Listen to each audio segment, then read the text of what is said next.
Hoje é mais um dia em que o mundo se despede de pessoas que não voltarão. Alguns eram conhecidos, outros anônimos, mas todos deixaram sua marca. Pais, filhos, amigos, amores. Histórias que agora vivem apenas na memória. Este vídeo não é só uma lista de nomes. É um tributo silencioso àqueles cuja jornada terminou. Assista até o fim. Dedique um momento de respeito. Inscreva-se no canal, para que a memória deles nunca se apague. E agora, começamos! Morreu neste mês a escritora e professora brasileira Teresa Alencar, deixando um vazio profundo na literatura nacional e no coração de gerações que aprenderam com sua voz firme, doce e corajosa. Nascida em Fortaleza, no Ceará, em meio à aridez do sertão e à força das mulheres nordestinas, Teresa cresceu entre livros empoeirados, rádio de pilha e a fé simples de sua avó analfabeta. Aos 7 anos, escreveu seus primeiros poemas sobre a seca. Aos 12, já vendia textos para jornais locais sob pseudônimo. A pobreza era cotidiana, mas sua fome era de palavras. Com uma bolsa conquistada com notas impecáveis, mudou-se para Recife, onde estudou letras na UFPE. Sua tese de graduação, sobre o papel das mulheres na literatura marginal, rendeu prêmios e também perseguições acadêmicas, por ser mulher, nordestina e ousada. "A palavra é minha casa, e ninguém me tira do que sou", escreveu. Nos anos 80, publicou sua primeira obra, Espinhos no Algodão, um romance cru e poético sobre violência doméstica. Ganhou o Prêmio Jabuti em 1986. Em 2002, foi condecorada pelo Ministério da Cultura com a Ordem do Mérito Cultural, pelo seu trabalho em projetos de alfabetização em comunidades indígenas e quilombolas. Teresa enfrentou censura, depressão, traições editoriais, mas nunca silenciou. Seu segundo casamento, com a jornalista Ana Cecília Brandão, foi também parceria criativa e fonte de estabilidade emocional. Juntas criaram um projeto de bibliotecas móveis no interior do Nordeste, que alcançou mais de 40 mil crianças. Na intimidade, Teresa era silenciosa, metódica e extremamente gentil. Tomava café sempre às 5, lia 3 jornais por dia e escrevia à mão em cadernos de capa dura. Amava violetas e guardava cartas em caixas de sapato. Em público, era assertiva, sarcástica, combativa e, muitas vezes, temida. Suas frases, repetidas por estudantes e ativistas, tornaram-se ícones. Ler é enxugar os olhos da alma. Não escrevo para vencer, escrevo para não morrer. Sou de papel, mas não queimo fácil. Nos últimos meses, diagnosticada com um câncer agressivo, deu sua última entrevista à Rádio Cultura. Disse: "Me despeço em paz. Minha obra continua falando. Eu só descanso." Seu último evento foi em um colégio público no Piauí, onde leu para uma turma de adolescentes sentados no chão. Morreu dormindo, na mesma Fortaleza onde nasceu, rodeada por livros, cartas e silêncio. Hoje, escritores jovens citam sua influência, professores ensinam seus textos, e comunidades que ela ajudou levam seu nome em bibliotecas e centros culturais. Teresa Alencar deixou não apenas lembranças, mas uma era inteira encarnada em seus escritos, ideias e discípulos.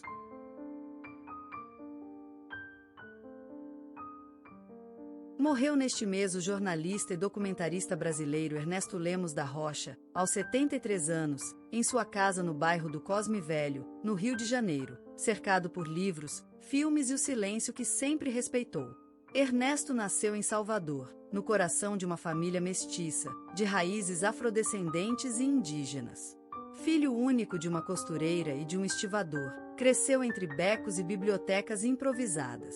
Seu pai, que nunca aprendeu a ler, o levava aos domingos para ver os jornais colados nas vitrines de bancas. Foi assim que nasceu o fascínio pelas palavras e pela verdade. Aos 18 anos, mudou-se para São Paulo com uma bolsa da USP. Lá, cursou jornalismo, mas foi expulso no 3º ano por ter denunciado, em um jornal alternativo, práticas abusivas dentro da própria universidade.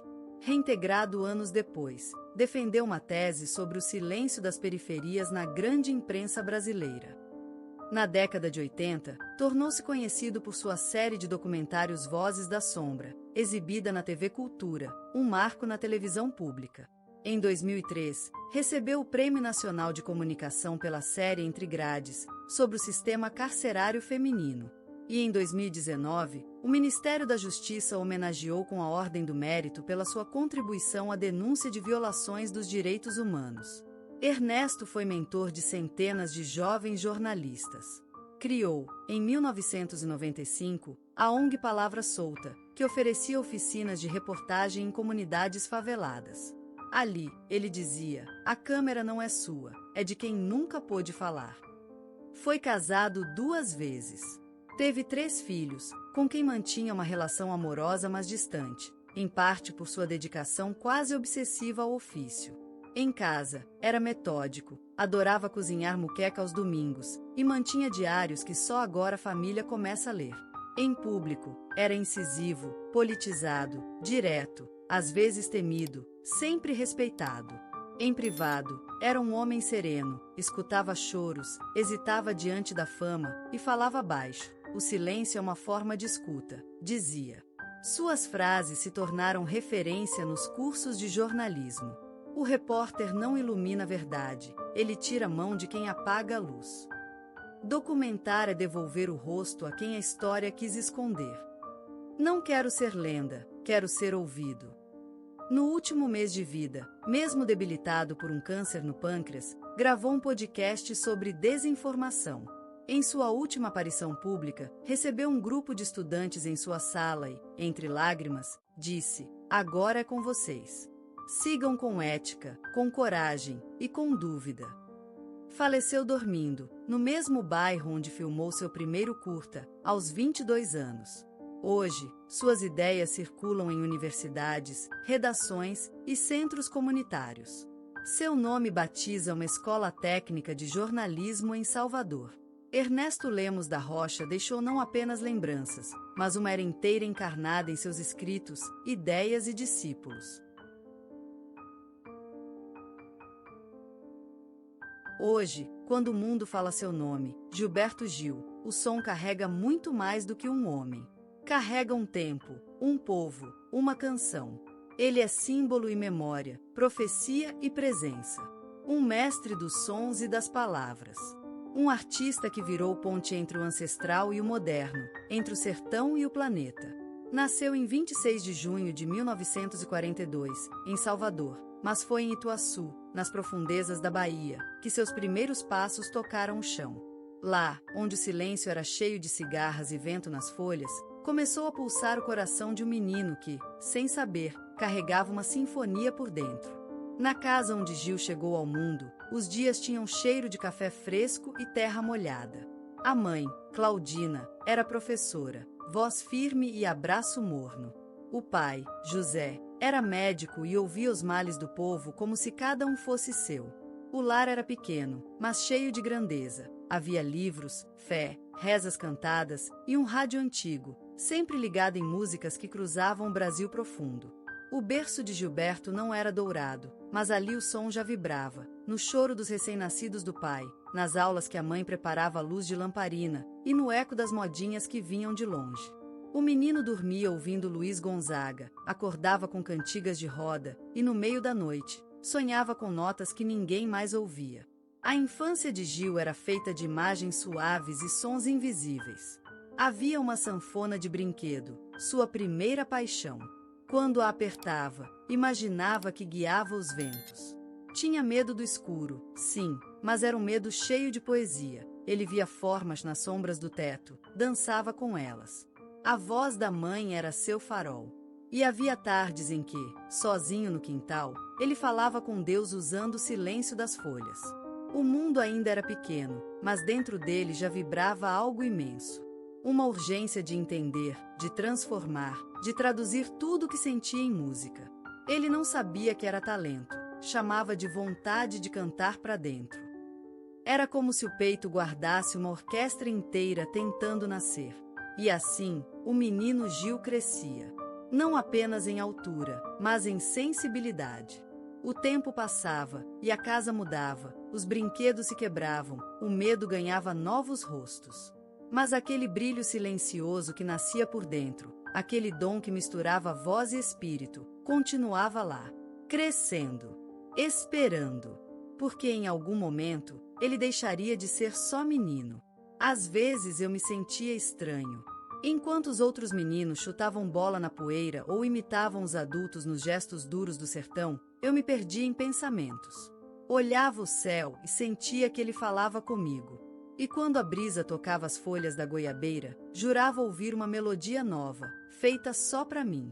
Na escola, eu era um bom aluno, calado, observador, quase invisível. Tinha vergonha da minha voz, mas também tinha medo de que ela não existisse de verdade, de que fosse apenas uma invenção da minha solidão.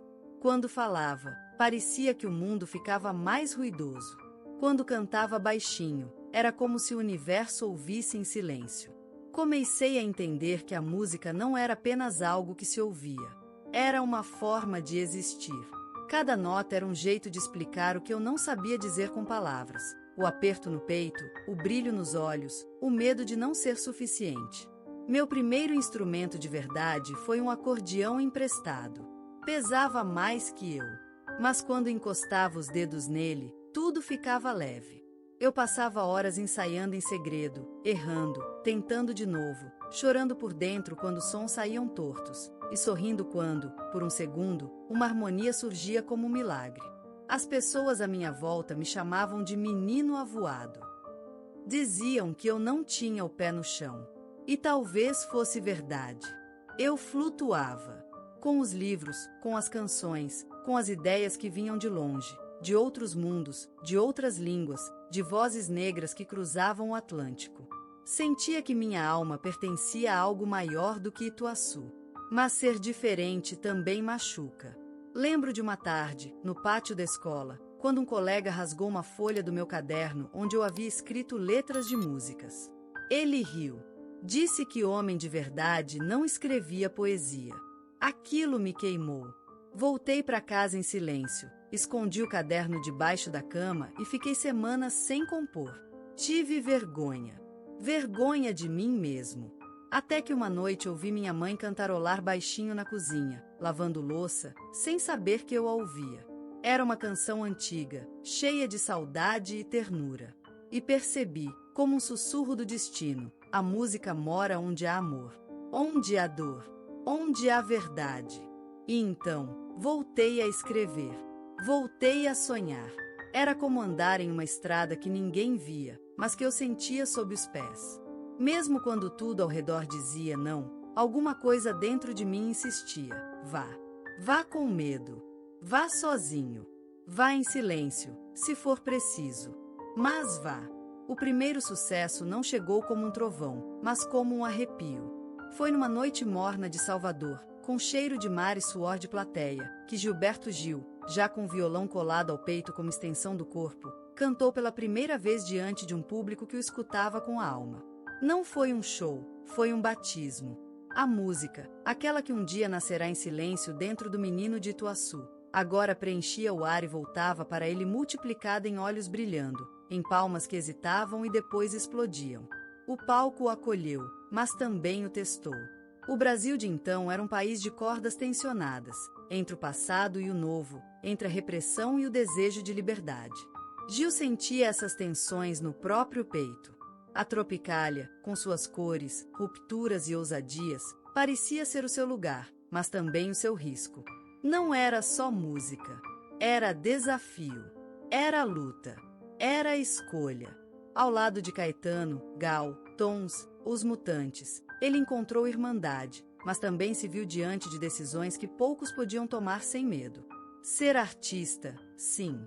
Mas ser artista que incomoda, que propõe, que arrisca, isso exigia coragem que, por vezes, faltava nos ossos. Vieram os aplausos. Vieram os jornais, as capas, os programas de rádio, a aclamação. E junto com eles, o peso. Porque no fundo da noite, quando as luzes do palco se apagavam e ele se deitava num quarto de hotel estranho, uma voz sussurrava: será que isso é real? Será que sou mesmo esse homem que dizem que sou? Houve traições, de amigos que se afastaram, de ideais que se perderam pelo caminho. Houve o exílio, o corte abrupto entre o sonho e o concreto. Londres o recebeu como um refúgio e uma prisão. Ele andava por ruas molhadas de uma cidade que não era dele, sentindo o Brasil pulsar no peito como uma ferida aberta. Ali, na distância, ele descobriu outra coisa, que não basta ter voz. É preciso saber o que dizer com ela. Que a música pode curar, mas também denunciar. Que o artista verdadeiro não canta só para si, ele canta para o mundo, e isso cobra um preço. E quando voltou, não era mais o mesmo. Seu canto estava mais denso, mais doce e mais duro. Cantava com gratidão, mas também com desconfiança. Aprenderá que o sucesso não é um lugar, mas uma travessia constante. E que a alma, para continuar livre, precisa sangrar de vez em quando. Gilberto Gil venceu. E na vitória encontrou o que buscava desde menino, não a fama, não o poder, mas a clareza. A certeza de que vale a pena ser quem se é, mesmo quando dói. Mesmo quando o mundo não entende.